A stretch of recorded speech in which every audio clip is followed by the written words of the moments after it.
hypothesis is no indictment, no charge, no trial even has to occur for them to largely achieve features of that goal.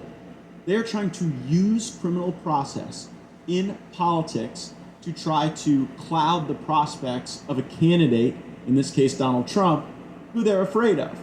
And you don't even have to indict him to do that. You could just try to make people concerned that, oh, the other shoe's going to drop at any moment. And in a way, Darren, the national security state is going for the hat trick when it comes to election interference.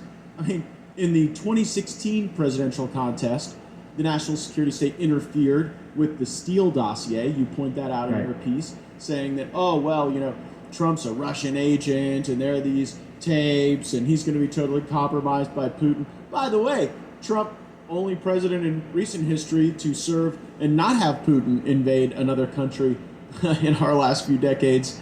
Then you have, in 2020, them also interfere in the presidential election by suppressing the Hunter Biden laptop, showing clear compromise of the Biden family, clear financial ties and interests with the Chinese Communist Party. And the national security state played a role in suppressing that. That was not just big tech and big media, that was big government. And the FBI is now seeing a cascade of whistleblowers come forward to say that anytime anything came in about the Bidens that was derogatory, they just labeled it foreign interference and downgraded it. And now you literally have the third presidential contest in a row where the national security state is trying to pick the winners and losers by trying to now disqualify Trump and use criminal process against him before he's able to announce his candidacy. So, I mean, they did it in 2016. They did it in 2020. We're watching it unfold right now in 2024. Dr. Beatty, have we seen the last election where the FBI and the national security state isn't actively a participant in the electioneering process?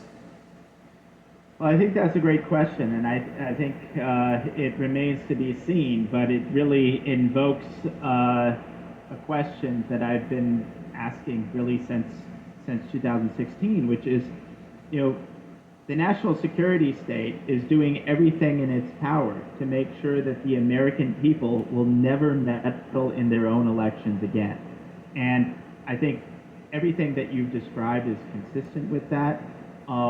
It is consistent, again, with what I've said, that politics as we generally understand it will really exist only at a superficial and performative level unless the national security state's role is brought into its proper relation to the will of the people. And that's something that everyone who is an elected official, who wants to run for office, everyone who wants to do something real has to understand. It raises the stakes because if you want to actually do something real in politics, you can no longer subsist in the safe playpen of partisan finger pointing. It can't just be, oh, look at the outrageous thing that AOC did, or look what the socialists did, look what this or that. If you want to play the real game, you have to ruffle the feathers of the national security state because they're the premier and chief bottleneck to anything meaningful happening politically. And if you do that, as you well know, you're playing a very different game with very different stakes, and very few people, understandably, are willing to get into that. But that's just the reality, and if we don't address that problem, we just don't have a country anymore. We don't have a meaningful a party anymore, and we're only going to get more of the same, but actually much, much worse if present trends continue.